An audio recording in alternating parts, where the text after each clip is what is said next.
Hey folks, Vortex here and welcome to my review of the Dunu Titan S2. So this is the revised version, and yes, this looks pink on the camera but it's actually red. So yeah, so anyway, full disclaimers, I'd like to thank Hi-Fi-Go for sending this out to me. So thank you very much. I was not paid to do this video and all thoughts opinions are my own, and yeah, quite curious to see what this kind of updated version is like.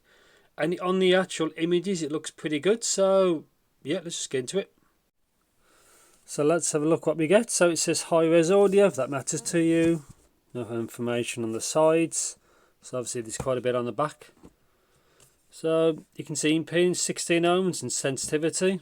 Looks relatively normal.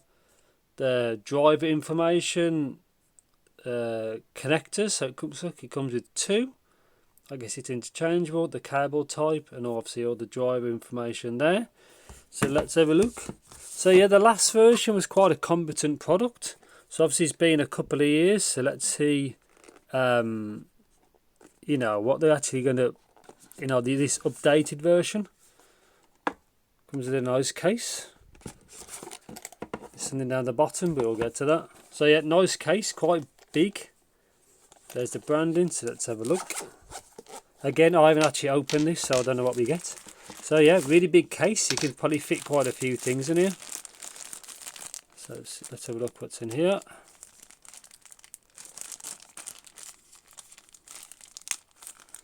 Oh, it's one of these ones that'd be a bit of a pain. I'll have a look at that in a sec.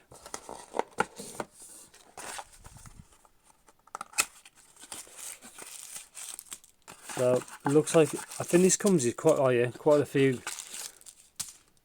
few things and a bit of paperwork. Yeah. Bit of paperwork here about the cable mechanism.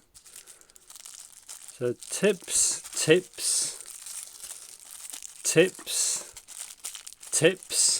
So that's crazy amounts. And let's open this up and have a look what's in here. Okay, so they've already attached the wires. Looks really nice. 4.4. The left 3.5 attached. Like that, they kept them in bags, but yeah, look at that. They look really nice. That kind of red on the back. Yeah, they look quite fancy. So yeah, I have no idea what these are like. I guess the tuning is probably not that different from the last one. Just a bit more of a probably refinement or something maybe, or better driver type. So yeah, I'm gonna see what all this is, and yeah, I'm gonna, as usual, spend a lot of time with these. Then I'll graph them afterwards. So yeah, I'll see you in the next clip. So welcome to my review section of the Dunu Titan S2. Quite a different model from the original, but I'll get to that in a bit.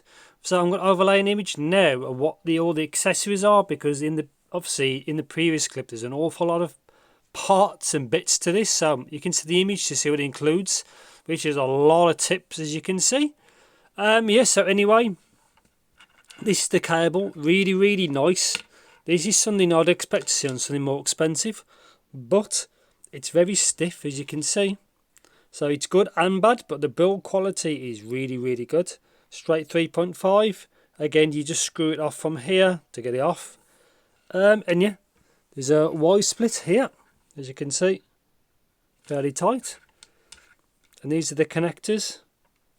Just bear in note, these are a bit different to normal ones. So you can see that little lip right there. And obviously that fits in here. And these are kind of tricky to get off. See, it just sits in there.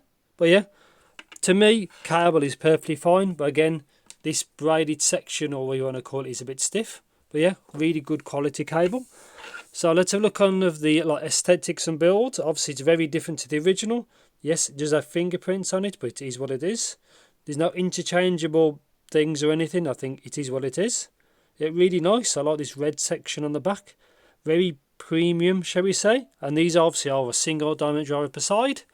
Now, fit and comfort of these. Now, these are quite heavy and they're quite angular, but comfort wise, they were actually pretty good. I didn't really have any issues.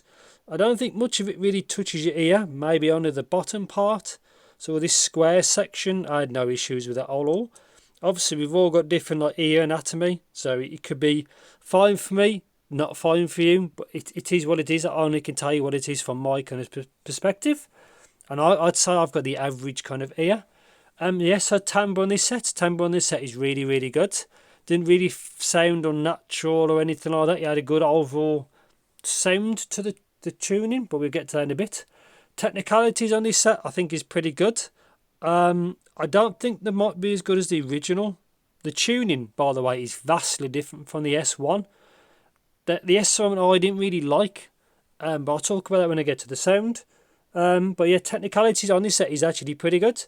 Again, I think the original might have been better, but that's a different kind of product. Resolution, details, again, I think pretty good on this set. Stage imaging seems okay. Doesn't really seem that big to me, but it is an IEM. It's not a pair of headphones. It's not earbuds, which always were saying bigger than these. Yeah, so tuning, because that's what it's about. So put the graph on now. If you want to, you can always add my S1 on top of this. But the S1 was basically, it had a really boosted lower treble, didn't extend as much, and was a bit leaner on the bass. Now I think this is a better set overall than the S1. So you can see definitely a warm sounding low end. Sub bass does roll off a bit, but it still does hit quite well. Quite dependent on the track, but this is more than enough low end, I think, for the normal person. It may not look like a bass monster on the graph, but make sure you use the right tips, because obviously I found these quite tip dependent. Just use whatever suits you, because we're all different. But yeah, it has quite enough low end, but I was quite happy with it. Mid range on this set, you can see it's got gradual upper mids. Vocals on this set sound great. I just tried a variety of stuff, quite random, and it seems pretty fine on it. Nothing silly seems shouty or anything like that. Male vocals on this set sound pretty good. Solid mid-range. I'm quite glad it's not any more boosted in the upper mids, because I like the gradual gain. Makes it sound realistic in my point of view. I've said this many times before. I don't like when it shoots up like a V shape. I don't like that. But yeah, mid-range and the bass on this is solid. Treble, again, I'm quite glad they capped it. It does have forward lower treble, which means vocals on this set are pretty good. They're not really boosted. It is a good detailed set. The overall tune on this set is very pleasing, and I think it's quite a safe tuning to cover like a lot of people. Like I said before, the S1 had more lower treble, which it didn't really need. It had less bass than this, so it's only quite thin, and plus I don't think the treble extended as well as this. It's a superior part over the one.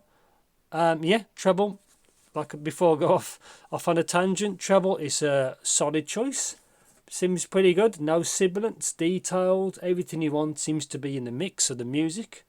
Again, if to be picky, you could do with a bit more extension. The air of it, the stage is okay. You can see on the graph there's a peak like 14ish, but remember these graphs aren't accurate past 8k, 10k, that kind of ballpark. So always take it with a grain of salt, that kind of high up. But before I go off any further, yeah, quite a safe overall tuning really to cover. I'd say to cover most people. Doesn't really do anything wrong, which is obviously what you want, what you want from it. So yeah, keep it kind of short. So what do I think of the Titan S2? These are, to be honest, a good set. Not just even for the sound, the accessories, more than enough tips what you need. Good case, to be honest, a really nice case. The cable's really good, interchangeable between 3.5 and 4.4. Again, to cover, all the bases. Really nice build. I like the red. Comfort seems good. They're not too heavy. Mine is some decent enough channel matching. Tuning, I think it's fairly safe to cover, I think, a lot of different music genres. You can see it's not too bassy to make, for bloat or to be really muddy. It's not too, everything's not too elevated. It's a fairly balanced tuning, so the treble's not super boosted to make it fatiguing. Upper mids aren't really boosted, so the vocals sound harsh or unnatural. But yeah, anyway, good set. Yeah, not much else to say. I think they've done a good set. To be really nitpicky, I think some more folks may want a bit more low end. If you want a bit more of a bass head, but overall safe tuning for everyone. I think that's pretty much it. So if you think I've missed anything, as usual, please do let me know in the comments, and I'll have a look. Thanks for watching. Take care, and yeah, as always, I'll see you in the next clip or video.